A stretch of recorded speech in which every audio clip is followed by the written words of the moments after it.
खास मेहमान जुड़ गए हैं चर्चा में हमारे साथ। जेडीयू से राजीव रंजन जी हमारे साथ जुड़ गए हैं, बीजेपी से गुरु प्रकाश जी हमारे साथ मौजूद हैं और आरजेडी से महासचिव और प्रवक्ता चितरंजन गगन हमारे साथ मौजूद हैं। आप सभी का बहुत बहुत स्वागत है।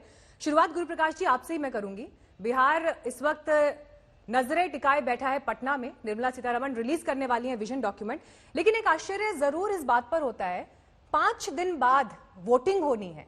5 दिन पहले विजन डॉक्यूमेंट अगर रिलीज हो रहा है, इतने कम समय में बिहार की जनता कैसे ये समझेगी कि आप उन्हें क्या दशा दिशा और वादों का क्या स्वरूप उनके सामने रखने वाले हैं?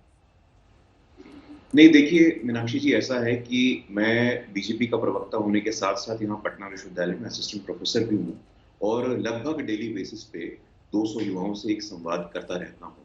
आज का जो बिहार का युवा है वो महत्वाकांक्षी युवा है। उसके सामने पुरानी बातें, जात पात धर्म कर्म नहीं चलने वाला है।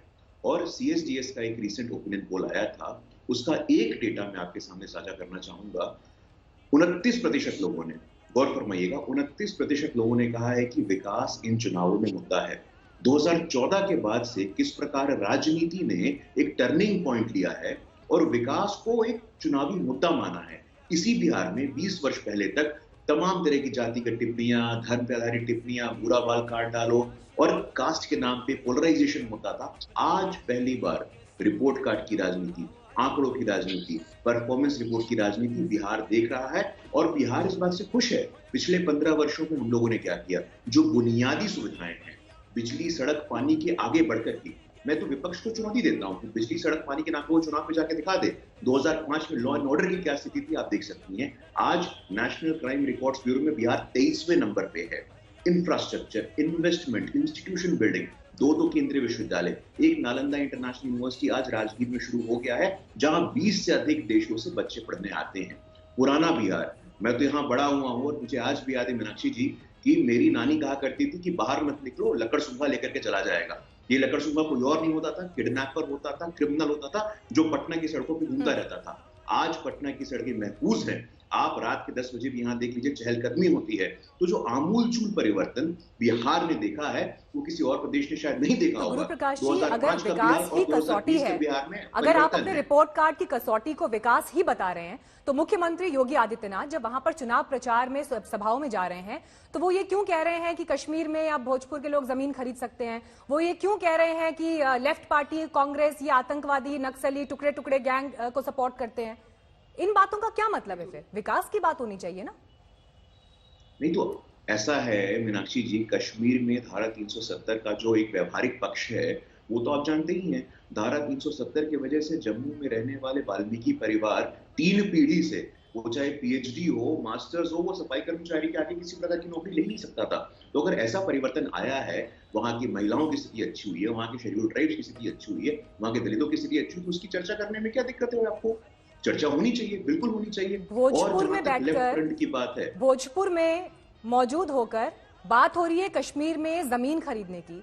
भोजपुर को लेकर मेरे पास आंकड़े मौजूद हैं, बल्कि भोजपुर की क्या, अगर पूरे बिहार की बात की जाए, प्रति व्यक्ति आय बिहार में सबसे कम है, पूरे देश में सबसे कम है, 43,000 रुपए।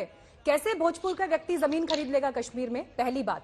दूसरी बात, भोजपुर जितना पिछड़ा इलाका है, अभी भी सेंटर से फंड मिलता है।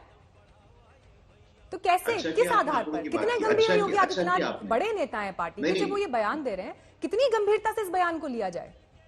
नहीं, बिल्कुल मीनाक्षी जी, अच्छा किया आपने आंकड़ों की बात की है। 2005 से लेकर के 2020 तक 73 वर्षों में 55 वर्षों तक कांग्रेस और उनके साथी दलों का शासन रहा है।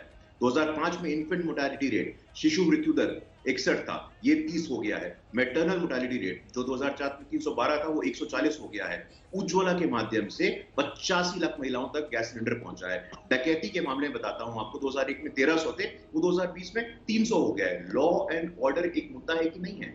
लॉ एंड ऑर्डर, डेवलपमेंट सब इंटरकनेक्टेड है, सब इंटीग्रेटेड है। मैं ये नहीं कह रहा हूं कि स्वर्णिम काल आ गया है, लेकिन आने वाले 5 वर्षों में आप देखिएगा, जिस नारे को लेकर के हम चुनाव में जा रहे हैं, जन जन की पुकार, आत्मनिर्भर बिहार, ये हमारे लिए नारा मात्र नहीं है, एक प्रतिबद्धता है। और आप देखेंगे कि 10 नवंबर को जब NDA 2 की आई नौबत के साथ जीतेगा और नीतीश कुमार दोबारा मुख्यमंत्री पद की शपथ लेंगे, तो हम ये सुनिश्चित करेंगे कि बिहार आत्मनिर्भर बिहार बने। चलिए चितरंजन जी, गुरु प्रकाश जी कह रहे हैं बिहार में पिछला जो उनका शासन रहा है, जो इस समय का वर्तमान शासन रहा है, बहुत बढ़िया रहा है, विकास के लिए उन्होंने तमाम काम किए हैं और रिपोर्ट कार्ड रिलीज किया है, जिसमें हालांकि शुरुआती 3 बातें तो राम मंदिर, आर्टिकल 370 को लेकर जो बीजेपी की वैचारिक पृष्ठभूमि है उसकी बातें हैं, उसके आगे फिर उसमें निर्माण कार्य क्या हुए उनका जिक्र है।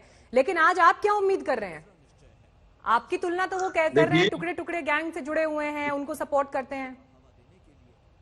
मीनाक्षी जी, अगर इनके पास कुछ रहता तो 15 साल पहले की कथा कहानी सुनाने की जरूरत नहीं पड़ती। 2005 में जब राष्ट्रीय जनता दल की सरकार के बाद इनकी सरकार बनी 2005 में, तो 2005 में बिहार जहां थी आज उससे भी पीछे घसक गई है। यह कह रहे हैं क्राइम के मामले में आज बिहार जो है 23वें स्थान पर है, लेकिन 2005 में जब राष्ट्रीय जनता दल की सरकार थी उस समय बिहार 17वें स्थान पर था। बेरोजगारी का मामला देख लीजिए, किसी भी क्षेत्र की बात करते, जो भी इनका विकास है कागज के पन्नों पर, सरजमीन पर कहीं भी स्थिति नहीं है। और इसीलिए ये लोग ये योगी आदित्यनाथ और भूतनाथ, आप कौन नाथ को बुला रहे हैं। इसीलिए अगर इनमें अगर विकास किए हुए रहते तो आज जो है सो प्रधानमंत्री जी को बिहार में 23 सभा को संबोधित करने की आवश्यकता नहीं पड़ती। आज योगी आदित्यनाथ को यहाँ आने की जरूरत नहीं पड़ती। इनके 6 मुख्यमंत्री बिहार में आए हुए हैं। एक तेजस्वी यादव को घेरने के लिए एक हेलीकॉप्टर पर इनका जो है सो 35 हेलीकॉप्टर यहाँ पर लैंड कर गई है। तो यह स्थिति है। इनके उम्मीदवार जाते हैं लोगों के बीच में, लोग खदेड़ रहा है, बोलने का मौका नहीं दे रहा है।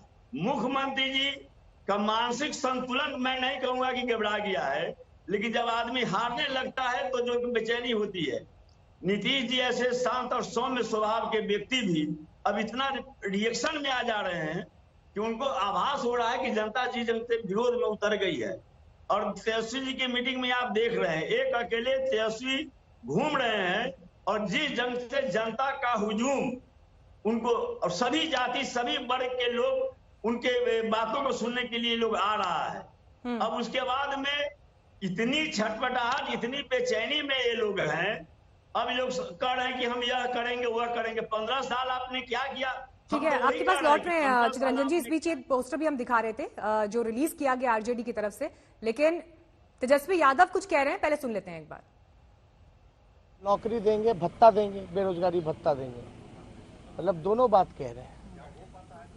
क्लियर उनका स्टेटमेंट नहीं आ रहा। अगर बिहार सरकार के पास पैसा नहीं है तो आपने 15 साल क्या किया? सृजन घोटाले में लुटाया, 60 घोटालों में लुटाया। हम स्पष्ट रूप से कहना चाहते हैं कि बिहार का बजट, लोग हमसे सवाल पूछते हैं, मेरा दायित्व है लोगों को बताना कि 2,11,000 करोड़ का पिछले बार का बिहार सरकार का बजट था। 2011 करोड़ का जो बजट रहा, आप देखिएगा, आपके पास डॉक्यूमेंट निकाल के देखोगे, आरटीआई लगाओगे तो आपको जवाब मिलेगा कि बिहार सरकार जो 2 लाख करोड़ का जो बजट होता है उसमें से केवल 60% 60% ही बजट का खर्च कर पाती है, यानी 40% नहीं कर पाती है। और वो 40% अगर 2,11,000 करोड़ का अगर निकालोगे तो 80,000 करोड़ बचता है। तेजस्वी यादव को आप सुन रहे थे। हमारे साथ एलजेपी से अरविंद वाजपेयी भी चर्चा में जुड़ गए हैं। अरविंद वाजपेयी जी, यहां पर बड़ा सवाल यह कि बेशक बीजेपी आज अपना विजन डॉक्यूमेंट रिलीज कर रही है, लेकिन वादे तो तमाम किए जा रहे हैं जनता से, लेकिन बीते सालों की तुलना में अगर इनको कंपेयर किया जाए तो कहां ये वादे खड़े होते हैं? हकीकत से तो बहुत परे हैं और इसमें कोई भी दल पीछे नहीं है। नहीं, देखिए, 2-3 सवाल मैं पूछता हूं। ये बीजेपी और जनता दल यू जब गठबंधन में है तो इन्होंने कॉमन प्रोग्राम, मिनिमम प्रोग्राम क्यों नहीं बनाया भाई? नहीं, वो उनका अलग है, उनका अलग है, तो किसका इंप्लीमेंट होगा? पहला क्वेश्चन ये है। देखिए, अगर नीतीश के नेतृत्व में सरकार बनेगी तो डेफिनेटली वो अपनी 7 निश्चय की बात कर रहे हैं, पार्ट 2 की। और 7 निश्चय में क्या हाल है वो हमने ग्राउंड में जाके देखा है। देखिए, अगर नीतीश के नेतृत्व में मामला चलेगा तो बिल्कुल नहीं कामयाबी हो सकती। बीजेपी का विजन क्लियर है। देखिए, बीजेपी के विजन को हम इसलिए क्लियर कहते हैं क्योंकि सेंट्रल गवर्नमेंट में मोदी जी की जो पॉलिसी चल रही है, गरीब गुरबा के लिए, इंडस्ट्री के लिए, पूरे देश के लिए, हेल्थ के लिए, तो वो तो कामयाब है। लेकिन यहां ये मामला फंस गया है कि दो अलग अलग अगर आप विजन डॉक्यूमेंट, यही तो हमारी डिमांड थी। हमने भी यही कहा था कि भाई एक कॉमन मिनिमम प्रोग्राम बनाइए, बीजेपी को बार बार रिक्वेस्ट की थी हमने, और उसमें हमारा विजन भी डालिए, लेकिन ये हो ना सका। तो कैसे जनता को समझ आएगा कि बिहार का विकास कौन करेगा, कैसे करेगा? ये मामला थोड़ा पेचीदा है, इसका जवाब बीजेपी के बीजेपी के प्रति एक सॉफ्ट अप्रोच अरविंद जी, लेकिन नाराजगी नीतीश कुमार से जबरदस्त आपकी